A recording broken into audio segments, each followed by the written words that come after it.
पाटलावर प्रश्न विचारताच पंकजा मुंडेंनी काय म्हटले? उत्साह तर खूप आहे.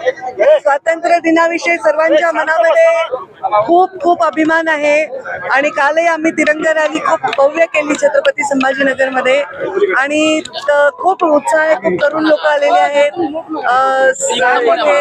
लहान मुलं आलेली आहेत आई वडिलांबरोबर. खूप छान उत्साह आहे. नाही, अतिवृष्टी अनुदान घोटाळ्यातल्या 7 तलाठ्यांना नियुक्ती देण्याचे आदेश देण्यात आले आयुक्तालयाकडून, काय सांगाल? आता मी मागेही सांगितलं होतं, याबद्दलची चौकशी पूर्ण होईल आणि योग्य न्याय दिला जाईल. कोणी असो त्यांच्यावर कारवाई केली जाईल. असा दावा केला जातो की जे पैसे परत करतील त्यांना नियुक्त्या देतात, म्हणजे असे असे दावे मी ऐकले नाही. तुम्ही कुठून ऐकले त्याचे सूत्र मला सांगावे, मी चौकशी करेन. जिल्हाधिकारी कार्यालयात आदेश आले मॅडम त्यांना नियुक्त्या देण्याबाबतचे. हिंदू महासभेने मागणी केली होती, त्यावर आता काय भूमिका घेणार? काय? हिंदू महासभेचे प्रदेशाध्यक्ष रणजित कुरेशी यांनी मागणी केली होती, जालन्यात जनकपूर करा. मी याच्यावर कोणी भूमिका घेऊ शकत नाही.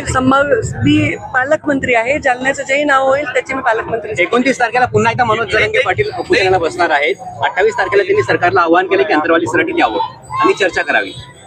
तर त्यांच्या आव्हानाला सरकार सकारात्मक प्रतिसाद देईल. मंत्री म्हणून आपण जाणार तिथे? त्यांना जाईल ना नक्की. पालकमंत्री आपण जाणार.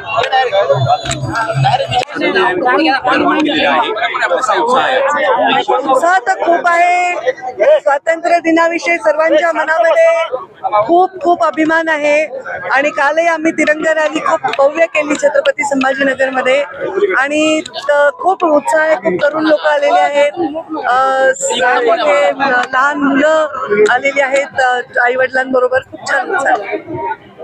नाही, अतिवृष्टी अनुदान घोटाळ्यातल्या 7 तलाठ्यांना नियुक्ती देण्याचे आदेश देण्यात आले आयुक्तालयाकडून, काय सांगाल?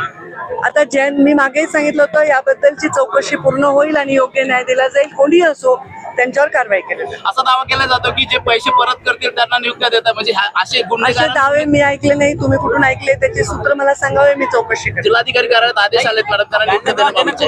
हिंदू महासभेने मागणी केली होती, त्यावर आता काय भूमिका घेणार? काय? हिंदू महासभेचे प्रदेशाध्यक्ष रणजित कुरेशी यांनी मागणी केली होती, जालन्यात जनकपूर करा. मी याच्यावर कोणी भूमिका घेऊ शकत नाही.